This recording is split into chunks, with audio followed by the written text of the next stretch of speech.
Pen paper ছাড়াই কোনো সূত্রের সাহায্যে ছাড়াই এই ধরনের অঙ্ক মাত্র 1 সেকেন্ডের কম সময় আমরা কীভাবে করব দেখে নেওয়া যাক একটা ট্রিকের মাধ্যমে, কোনো বড় ক্যালকুলেশন না করেই।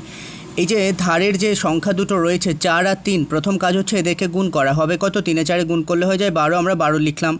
এবার করব কি, এই 6 আর এই 7কে গুণ করাবো। 6 আর 7 গুণ করে কত হয়? 42। 42কে আমরা এই সাইডে লিখলাম, মাঝখানে একটু গ্যাপ রেখে দিলাম। এই যে 7 আর এই 3 গুণ করিয়ে 3 সাথে কত হয়ে গেল আমাদের? 21 হয়ে গেল। আচ্ছা 6 আর এই 4 গুণ করিয়ে কত হলো আমাদের? 4 6 24 হয়ে গেল। 21 আর 24 যোগ করে কত হয়? 45। এই 45টা কোথায় এনে বসাবো? এই মাঝখানে ফাঁকা জায়গায়। তাহলে দেখা যাক এই অঙ্কটাও কেমন করে হয়। প্রথমে 6 8-এ আমরা কত নেব? 48। তারপরে এই 3 এ 4-এ কত নেব? 12। এবার 4 6 24, 24-এর সাথে যোগ হবে কত? 3 8-এ 24, 24 আর 24 যোগ করে হয়ে যায় কত? 48। সেটা আমরা বসিয়ে দেবো কোথায়? মাঝখানে। তাহলে এটাই হলো এই অঙ্কের উত্তর। এই ধরনের কন্টেন্ট নিয়মিত প্রতিদিন পেতে চ্যানেলটি সাবস্ক্রাইব করে সঙ্গে থাকুন এবং অন্যান্য ভিডিওর জন্য চ্যানেল পেজটি ভিজিট করুন, যেখানে হাজারো ট্রিকের সাহায্যে ম্যাথ করে দেওয়া রয়েছে।